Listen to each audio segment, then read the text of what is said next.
घटना सत्य है कि जगह हमार काल्पनिक है। अरे हमरा में का कमी रहे भैया? कौन कमी नहीं है?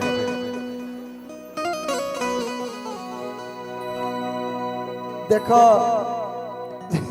कमी है कि अरे पगली हंस मत, हमार फीलिंग के तू एकदम फीलिंग करे तो फीलिंग के मार देता रे। जहिया से जान तो हर दीवाला गो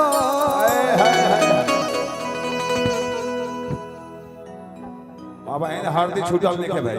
भैया ये तो सच है कि हमने के दिल टूटला तो लड़की हंसेली सन। आज आप लोग देख भी लीजिए, बताओ शादी के बाद ये पहली मुलाकात है और पहला आपका ये शो भी है पब्लिक के बीच में। बताइए मेरे में क्या कमी था? मेरे जैसे चाहने वाले लाखों उस दिन इतना आंसू बहा रहे थे, इतना आंसू बहा रहे थे कि आंसू बाबा को अपना आईडी प्राइवेट करना पड़ा। हमारे 3 दिन सुतल ना रही। जितना आरसीबी कप नहीं खेलिए लोकर उतना गम नहीं के जितना तू शादी को ले लो ओकर हमारा गम बा। बहुत गम बहुत। अरे आरसीबी थैंक यू हां ठीक है। वो मैं भावना में बह जाता हूं। ए हो खुश बाड़ू न? बहुत खुश बाड़ू। खुश बाड़ू जहिया से जान तोहर हर की हरदी बाला तब से दीवाना तार भइल बात पागो। तब से दीवाना तार भइल बात पागो। याद में होई पुतर पत गाल पसरत होई काजल। अल्ले ना कल हरदी के लिया।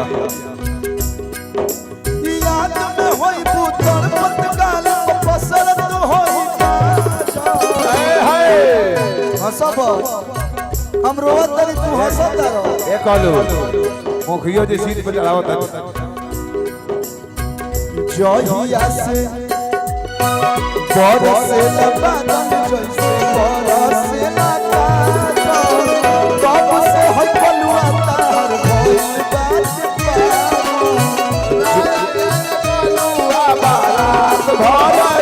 पागो।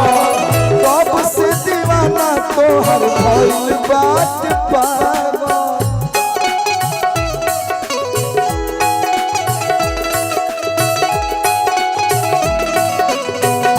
मैं भुला गई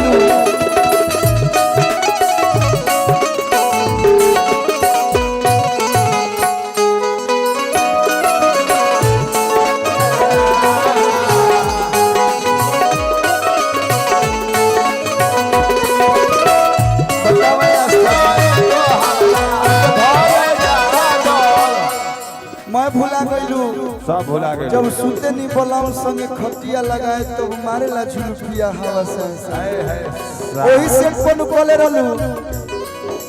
भले कार्ड पर नाम भतार के बा लेकिन हाथ में नाम यार के बा। मैं भुला गईलू। हे पगली तू कहे तो मैं चांद तारा तोड़ के ला दूं। तू कह तो नौबतपुर में 4 काठा तारा के दे दी। ओकरा में कौन तू गुण पैलू है जे हमारा के छोड़ दिहलू? ओकरा में गुण पा के हमर मन सुकून छिले न। तारा विश्वास ना हो लेकिन भैया दिल में निशानी रखले बानी तोहरा प्यार के। मैं हनुमान जी तो नहीं जो सीना फाड़ के श्री राम को दिखा दूं। हम दिखा दे फाड़। लेकिन अगर जरूरत पड़ी तो अगर मैं ये सीना फाड़ूंगा तो उसमें केवल तुम्हारा ही चेहरा नजर आएगा। फाड़ दो। हमारा इमोशन के डिमोशन मत करो। तू हंसा मत। बाचब ना बरा। दिल में निशानी रखले तोहरा प्यार के। कहत जमाना के देखा दिसी। कहत जमाना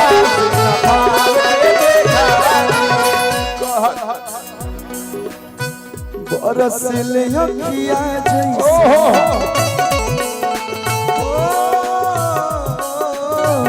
बरसले अखिया जैसे बरसले बादल।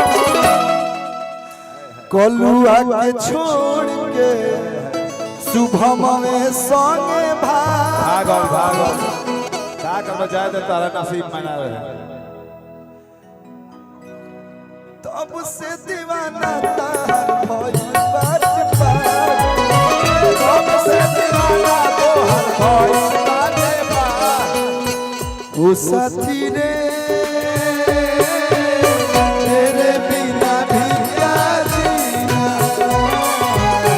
तेरे बिना भी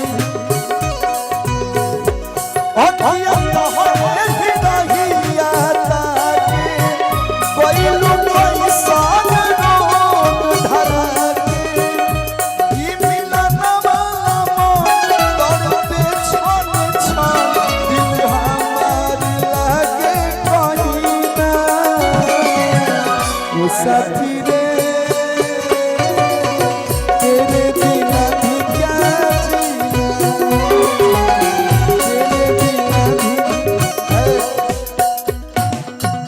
जब आप पास रहते हो ना तो ऐसा लगता है कि सारी दुनिया की खुशी हमारे पास है लेकिन जैसे ही आप हमसे दूर जाते हो ना लगता है यहाँ पे मेरा कुछ है ही नहीं। जो करीब है वो गरीब है जो दिल के करीब है वो गरीब है जो दूर है वो भरपूर है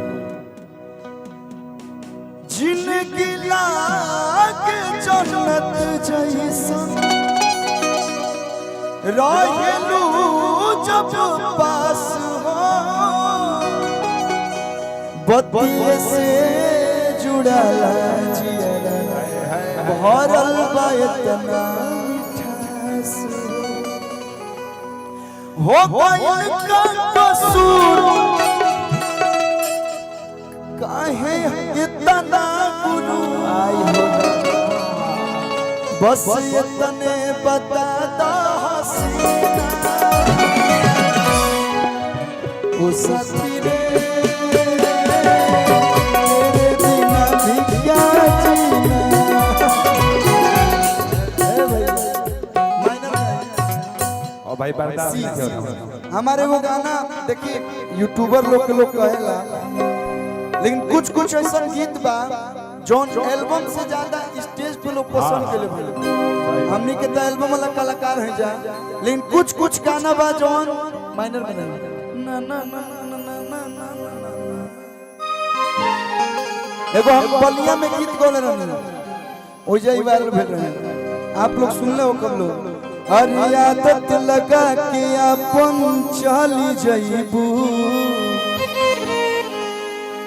ये मैं नहीं गा रहा हूँ यहाँ से आवाज और ये सब भाई मेरे गा रहे हैं इतनी भी जल्दी क्या थी हमारा में तो माना हमारे बाबू कॉलन की बेटा बियाह कॉल बिगड़ जेबे क्या करो तू तो इतना बढ़िया रहलू इतना लोग के दिल के धड़कन आजो बाड़ू सही बात। लेकिन इतनी भी जल्दी नहीं थी।